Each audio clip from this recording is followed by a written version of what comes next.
एक बार एक बहुत ही दुखी व्यक्ति एक महात्मा के पास आकर कहता है, मैं अपने जीवन से बहुत दुखी हूँ। मैं अपनी बीवी, बच्चों और अपने परिवार को भी खुश नहीं रख सकता। मैं अपने लिए भी कुछ नहीं कर पा रहा। कभी कभी तो मुझे अपनी जिंदगी को खत्म कर देने के भी ख्याल आते हैं। आप इतनी साधनाएं करते हैं, इतनी तपस्या करते हैं, क्या आप मुझे कोई ऐसा मार्ग बता सकते हैं जिससे मैं अपने बुरे वक्त से बाहर आ सकूं? मेरा बहुत बुरा समय चल रहा है। 2 वक्त की रोटी का इंतजाम करना भी मेरे लिए बहुत मुश्किल हो गया है। अब आप ही बताएं कि मैं ऐसे वक्त में मैं जिंदा रहूं तो कैसे रहूं, कैसे अपने परिवार को खुश रखूं? कृपया करके कोई साधारण सा तरीका बताने की कृपा करें ताकि मैं आसानी से समझ सकूं, क्योंकि मैं बहुत पढ़ा लिखा नहीं हूं। अगर आप बड़ी से बड़ी ज्ञान की बातें करेंगे तो शायद मैं कभी समझ भी नहीं पाऊंगा। यह सुनकर महात्मा ने मुस्कुराते हुए कहा कि तुम एक काम कर सकते हो। फिर महात्मा ने सामने की ओर इशारा करते हुए कहा कि उस ऊंची पहाड़ी पर एक मंदिर है और उस मंदिर के पास चींटियों का एक घर है जहां पर हजारों चींटियां रहती हैं। तुम्हें सुनने में बड़ा अजीब लगेगा, लेकिन वह चींटियां उस मंदिर की जमीन को खराब कर देती है, उस मिट्टी की उपजाऊ शक्ति को खत्म कर देती है, जिसके कारण वहां पर कोई भी पेड़ या कोई भी घास पनप नहीं पाती है। तुम मेरा एक काम करो, उसके बाद मैं तुम्हें तुम्हारे सवालों के जवाब दूंगा। तुम 7 दिन तक रोज उस पहाड़ी पर जाओ और उस चींटियों के घर को तहस नहस कर दो, उसको तोड़ दो। जब भी तुम्हें कोई चींटियों का घर दिखे मंदिर के आसपास तो उसे वहीं पर तहस नहस कर देना, लेकिन याद रहे घर को तोड़ने में कोई भी चींटी मरनी नहीं चाहिए। इस बात को समझने का प्रयास करते हुए वह युवक वहां से चला गया। शायद उसको कुछ समझ में नहीं आया था कि महात्मा जी ऐसा क्यों करवा रहे हैं। तो वह उन चींटियों पर अन्याय कर रहे हैं, उनका घर तुड़वा रहे हैं, उन्हें नुकसान पहुंचा रहे हैं। आखिर कौन महात्मा ऐसा करेगा? लेकिन फिर भी उस महात्मा की बात मानते हुए वह अगले दिन से ही पहाड़ी पर जाना शुरू कर देता है। जब वह पहले दिन पहाड़ी पर पहुंचता है तो देखता है कि बहुत सारी चींटियां अपना खाना जुटाने में लगी हुई है। सारी चींटियां कतार से चल रही है और अनाज के छोटे छोटे कण उठाकर अपने घर में जमा करती जा रही है। यह देखकर पहले तो उस युवक का मन कमजोर पड़ गया। उसने सोचा कि यह इतनी मेहनत करके अपना घर भर रही है और मैं इनके घर को तबाह कर दूंगा तो इनको कितना बुरा लगेगा। लेकिन फिर उसने उस महात्मा की बात याद करते हुए उस घर को तोड़ना शुरू कर दिया। जल्द ही चींटियों में हाहाकार मच गया। वह इधर उधर दौड़ने लगी। अभी तक जो कतार से चल रही थी अब वह बिखर गई और इधर उधर अपनी जान बचाने के लिए भागने लगी।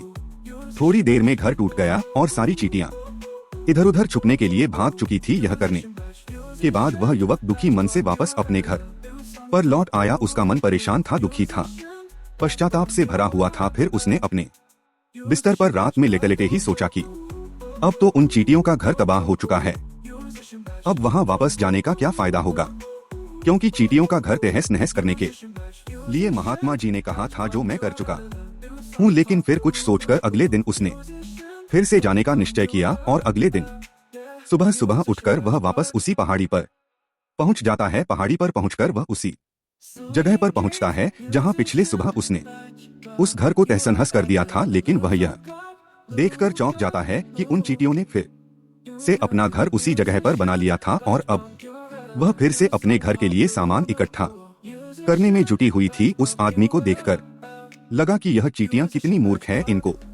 पता है कि कल ही इनका घर इसी जगह पर तबाह किया गया था और उसी जगह पर उन्होंने अपना नया घर भी बना लिया। और यह सोचकर वह आदमी हंसने लगा। लेकिन फिर से महात्मा की बात याद करते हुए उसने उन चींटियों का घर फिर से तबाह करना शुरू कर दिया। फिर से उन चींटियों में हलचल मच गई और थोड़ी देर में वह चींटियां इधर उधर अपनी जान बचाने के लिए भागने लगी। कुछ ही देर में उनका घर फिर से नष्ट हो गया और वह युवक थोड़ा संतोष के भाव से कि इस बार तो मैं अच्छी तरह से उस घर को तबाह कर दिया है, अब तो वह चींटियां यहाँ पर अपना घर बना ही नहीं पाएंगी। इसीलिए जाने से पहले उसने उस घर पर ठंडा पानी भी डाल दिया ताकि चींटियां वहाँ पर अपना घर ना बना सके। और इस तरह अपना कर्म पूरा करके वह युवक फिर से अपने घर लौट आया। आज रात में सोते वक्त फिर से वह युवक यही सोच रहा था कि क्या महात्मा यह सही काम करवा रहे हैं? क्या किसी का घर तबाह करना किसी सिद्ध पुरुष को शोभा देता है? क्या हो अगर वह महात्मा सिद्ध पुरुष हो ही ना, क्या होगा अगर वह मुझे बेवकूफ बना रहे हो? लेकिन फिर उसने निश्चय किया कि मैं अपने काम को पहले पूरा कर लेता हूँ, उसके बाद ही पता चलेगा कि महात्मा मुझे से ऐसा क्यों करवा रहे थे। और यही सोचकर वह रात में सो जाता है। अगले दिन सुबह उठकर वह फिर से उसी पहाड़ी की ओर निकल जाता है। पहाड़ी पर पहुंचकर वह उसी जगह पर पहुंचता है जहां पर उसने उनके घर को तबाह कर दिया था, और वह यह देखकर खुश हो जाता है कि वहां पर कोई भी घर नहीं था। सारी चींटियां वहां से भाग चुकी थी। अब उसने सोचा कि अब मेरा रोज रोज आने का क्या फायदा होगा, क्योंकि चींटियां तो अपना घर बदल चुकी है। और महात्मा जी ने मुझे 7 दिन आने के बाद कहा था, लेकिन आज तो तीसरा ही दिन है। अब बाकी 4 दिन वापस आने का क्या फायदा होगा। और यही सोचकर उसने निश्चय किया कि यहाँ से वह सीधा उसी महात्मा के पास जाएगा और उनको यह सारी खबर बता देगा। जब वह वापस मुड़कर उस पहाड़ी से उस महात्मा की कुटिया की तरफ जाने लगा, तभी अचानक उसकी नजर एक और घर पर पड़ी, जो कि चींटियों का ही बनाया हुआ था। मतलब कि वह घर चींटियों ने ही बनाया था, और अब वह चींटियां नए घर में वास कर चुकी थी। यह नया घर उनके पुराने घर से थोड़ी ही दूरी पर था। और जब उसी युवक की नजर उस घर पर पड़ी तो उसने सोचा कि शायद महात्मा को पता था कि यह चींटियां अपना घर यहाँ से बदलकर किसी दूसरी जगह पर बना लेगी, इसीलिए उन्होंने मुझे 7 दिन आने के बाद कहा था। और यह विचार करके वह उनका नया घर भी तोड़ने के लिए पहुंच जाता है। जब वह वहां पहुंचा तो चींटियां उसी तरह अपने कार्य में लगी हुई थी। वह अपने लिए खाना इकट्ठा कर रही थी और अपने घर में जमा कर रही थी। जब पुराना घर टूटा था, वहाँ भी अनाज के कण बचे हुए थे, और चींटियां वहाँ से भी अनाज इकट्ठा कर करके वापस अपने नए घर में ला रही थी। अब यहाँ पर फिर से युवक का मन थोड़ा कमजोर पड़ गया, क्योंकि वह खुद भी कमजोर था, खुद भी वक्त का मारा हुआ था। इसीलिए उसके मन में उन चींटियों के प्रति दया का भाव उमड़ रहा था। उनके ऊपर उसे दया आ रही थी। वह चाहता था कि उनकी मदद करें, लेकिन वह उल्टा उनको नुकसान पहुंचा रहा था। लेकिन उस महात्मा की बात को याद करते हुए उसने फिर से उस घर को तोड़ने का निश्चय किया, और उसने इस बार बड़ी ही सावधानी के साथ बिना किसी चींटी को कोई नुकसान पहुंचाए वह घर तबाह करना शुरू कर दिया। वक्त थोड़ा ज्यादा लगा, क्योंकि किसी भी चींटी को नुकसान न पहुंचने की शर्त महात्मा ने पहले ही रखी थी। इसीलिए उसको बड़ी सावधानी के साथ उन घरों को तबाह कर रहा था। लेकिन आखिरकार उसने उस घर को भी तबाह कर दिया, और उस घर को तबाह करने की के बाद वह बड़े ही दुखी मन से, इस बार वह पहले से भी ज्यादा दुखी था, क्योंकि उसने उनका नया घर भी तोड़ दिया था। वह उन चींटियों को बसने ही नहीं दे रहा था, और वह अब अपने आप को शैतान या दानव समझने लगा था। लेकिन फिर भी उस महात्मा की बात को मानते हुए वह अपने घर पर दुखी मन से वापस आ गया। रात में सोने से पहले एक बार उसने फिर से सोचा कि मैं कितना बड़ा शैतान हूँ, कितना बड़ा दानव हूँ। पुराना घर तो छोड़ो, मैं उन चींटियों को कहीं भी बसने के लिए कोई जगह ही नहीं दे रहा हूँ। वह चींटियां मेरे बारे में क्या सोचती होगी, वह कितना बड़ा दानव होगा उस परमात्मा को जो मेरे द्वारा यह काम करवा रहा है। लेकिन फिर भी उसने अगले दिन जाने का निश्चय किया, और अगले दिन सुबह सुबह वह फिर से वहां पर पहुंच गया। वो यह देखकर फिर से आश्चर्यचकित रह जाता है कि इस बार चींटियों ने एक और नई जगह पर अपना घर बना लिया था। वह तो पहले से भी ज्यादा ऊर्जा के साथ काम कर रही थी, और उन्होंने एक रात में पहले से भी बड़ा घर बना लिया था। और अब वो फिर से अपना अनाज और खाना इकट्ठा करने में जुटी हुई थी। यह देखकर उस आदमी को लगा कि यह चींटियां किस मिट्टी की बनी हुई है। मैं उनको बार बार यहाँ से भगाने की कोशिश कर रहा हूँ, और यह वहीं पर अपना घर बना लेती है। क्या इनको पता नहीं है कि मैं यहाँ पर कभी भी बसने नहीं दूंगा। यह चींटी है, दिखने में इतनी छोटी है, लेकिन फिर भी यह मुझसे हार नहीं मान रही है। बड़ी ताज्जुब की बात है। और इस बार उसने गुस्से में उस घर को तहस नहस करना शुरू कर दिया। लेकिन इस बार तहस नहस करते हुए कुछ चींटियां वहीं पर मर गई, उसके पैरों तले कुचल दी गई। कुचलने के बाद जब वह अपने अहंकार से बाहर आया तो उसने देखा कि गुस्से में उसने उन चींटियों को कितना क्षति पहुंचा दी है। उसका मन पश्चाताप से भर गया, और वह रोता हुआ अपने घर की तरफ बढ़ गया। रात में सोते वक्त उसने सोचा कि मैं उन चींटियों पर बहुत ज्यादा अत्याचार कर रहा हूँ, अब इससे ज्यादा अत्याचार मैं नहीं कर पाऊंगा। और यही सोचकर वह अगले दिन उन चींटियों के लिए अपने घर से थोड़ा आटा लेकर उसी पहाड़ी पर पहुंच जाता है। आज उसके मन में उन चींटियों के प्रति श्रद्धा का भाव था, दया का भाव था। आज वह उनकी मदद करना चाहता था। और जब वह वहां पर पहुंचा तो चींटियां फिर से अपने नए घर को बनाने में जुटी हुई थी। उसने बड़े ही करुणा के साथ उन चींटियों को अपना लाया हुआ आटा खिलाया। अगले 7 दिनों तक वह ऐसा ही करता रहा। वो रोज सुबह जाता, उन चींटियों को अपने हाथों से आटा खिलाता। 7 दिन के बाद वह युवक उस महात्मा के पास पहुंचकर हाथ जोड़कर बोलता है कि हे महात्मा जी, मुझे माफ कर देना। मैंने उन चींटियों का घर तबाह करने के लिए बहुत कोशिश की। मैंने उनका घर तबाह किया भी, 1 बार नहीं 4 बार मैंने उनका घर तोड़ा। उसके बाद में हिम्मत नहीं कर पाया, उनके घर को नहीं तोड़ पाया। मैं समझ सकता हूँ कि मैं आपका काम पूरा नहीं किया और इसके बदले आप मुझे तरीका भी नहीं बताएंगे जो कि मुझे मेरे बुरे समय से बाहर निकाल सकता है। लेकिन मुझे इसका कोई परवाह नहीं है। मुझे लगता है कि मैंने जो किया वह सही किया, इसीलिए मैं आपसे आज्ञा लेकर वापस जा रहा हूँ। कृपया मुझे वापस अपने घर जाने की आज्ञा दीजिए। यह सुनकर महात्मा ने मुस्कुराते हुए कहा कि अरे बेटा, कहाँ चल दिए, रुको तो सही, जलपान तो कर लो, थोड़ी देर ठहर जाओ, उसके बाद चले जाना। और यह कहकर वह महात्मा उस युवक के लिए पानी लेकर आते हैं।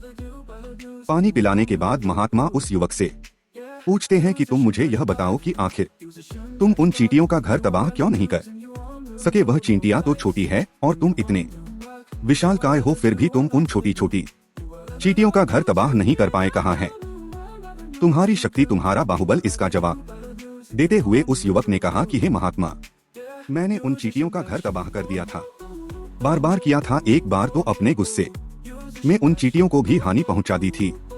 लेकिन जिस दिन मैंने उनको हानि पहुंचाई, उसी दिन मुझे लगा कि मैं उनको क्यों हानि पहुंचा रहा हूं, क्यों इनको इतनी तकलीफ दे रहा हूं। और उसी दिन से मैंने उनको क्षति पहुंचाने की बजाय, नुकसान पहुंचाने की बजाय उनकी सहायता करनी शुरू कर दी। यह सुनकर उस महात्मा ने कहा कि यही तो सीखने की बात है। एक छोटी सी चींटी हमें जीवन का संदेश दे जाती है। मैंने तुम्हें उन चींटियों का घर तबाह करने के लिए नहीं भेजा था, मैंने तुम्हें भेजा था ताकि तुम उन चींटियों से कुछ सीख ले सको। तुम्हें क्या सीख मिली उन चींटियों से, क्या मुझे बता सकते हो। यह सुनकर उस युवक ने पूरी कहानी बयां कर दी। पूरी कहानी सुनने के बाद महात्मा ने मुस्कुराते हुए कहा कि बेटा, पहली सीख जो इन चींटियों से ले सकते हैं वो यह थी कि तुमने कितनी ही बार उनके घर को तोड़ने की कोशिश की, कितनी ही बार प्रयास किया कि उनके घर तबाह हो जाएं, लेकिन वह हर बार अपना नया घर बना लेती थी। उन्होंने कभी भी हार नहीं मानी। अगर वह हार मान लेती तो वह चींटियां तुम्हें वहां पर नहीं मिलती। जीवन कार्यशील का नाम है, लेकिन हम मनुष्य 1-2 बार हार मिलने पर ही टूट जाते हैं, हताश हो जाते हैं और फिर जीवन में प्रयास ही नहीं करते। और कुछ लोग तो अपनी जिंदगी को खत्म करने को उतारू हो जाते हैं। लेकिन जानवरों में तुमने एक बात देखी होगी कि वह अपना जीवन खुद से कभी खत्म कर ही नहीं सकते हैं। तुमने कभी नहीं सुना होगा कि किसी जानवर ने आत्महत्या कर ली, चाहे वह जानवर कितना भी भूखा क्यों ना हो, कितना ही दुखी क्यों ना हो। लेकिन वह अपने जीवन के लिए हमेशा संघर्ष करता रहता है। लेकिन वही दूसरी तरफ हम मनुष्य 1-2 बार हताश होने पर ही अपना जीवन खत्म कर लेते हैं। जीवन तो कर्मशील होता है, कर्म करने का नाम है जीवन, और मृत्यु आखिरी विश्राम है, परम विश्राम है। इसीलिए मृत्यु से पहले कर्म करना कभी मत छोड़ना, क्योंकि मृत्यु के बाद तो तुम परम विश्राम में चले ही जाओगे। तो उससे पहले कर्म करना क्यों छोड़ रहे हो, क्यों हताश हो रहे हो। अगर तुम्हारा एक घर टूट गया है तो दूसरा घर बनाने का प्रयास करो, कोशिश करो। और कोशिश करने वालों की कभी हार नहीं होती। यह तुम उन चींटियों से देख चुके हो। देखने में तुमसे कितनी छोटी है वह चींटियां, और तुम इतने बड़े हो, लेकिन उनका मन तुम्हारा मन से इतना बड़ा है, इतना विशाल है, इतना दृढ़ संकल्प है कि इतनी बार घर टूटने पर भी उन चींटियों ने कभी हार नहीं मानी। दूसरी सीख यह है कि जब भी हमारे ऊपर बुरा समय आता है, हमें लगता है कि यह समय कभी भी नहीं जाएगा, यह समय मेरे जीवन को बर्बाद कर देगा, मुझे कभी नहीं जीने देगा।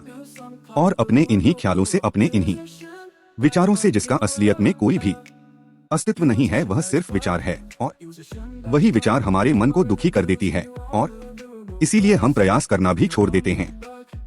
लेकिन तुम खुद सोचो कि बार बार प्रकृति हमें क्षति पहुंचाएगी, नुकसान पहुंचाएगी, लेकिन कब तक पहुंचाएगी। अगर हम बार बार फिर से उठ के फिर से नया प्रयास करते रहेंगे तो प्रकृति भी हमारे सामने घुटने टेक देगी, और वह भी एक दिन हमारे ऊपर दयावान हो जाएगी, कृपालु हो जाएगी, और वह हमें सब कुछ देने लगेगी जिसकी हमने कभी कामना की थी। तुमने खुद देखा कि तुम उन चींटियों को तबाह करने के लिए पहुंचे थे, लेकिन बाद में तुम ही उन चींटियों को अनाज और आटा देने लगे तुम ही उन पर कृपालु हो गए क्यों हुए, क्योंकि तुमने देखा कि वह चींटियां हार ही नहीं मान रही है। इसी तरह अगर तुम भी अपने जीवन में कभी हार नहीं मानोगे तो एक ना एक दिन यह प्रकृति तुम्हें वह सब कुछ देगी जो तुम अपने जीवन में पाना चाहते थे। इसीलिए दो सीख याद रखना, कर्मशील कार्य करते जाना और दूसरा कि एक ना एक दिन प्रकृति तुम्हारी उस कर्म का परिणाम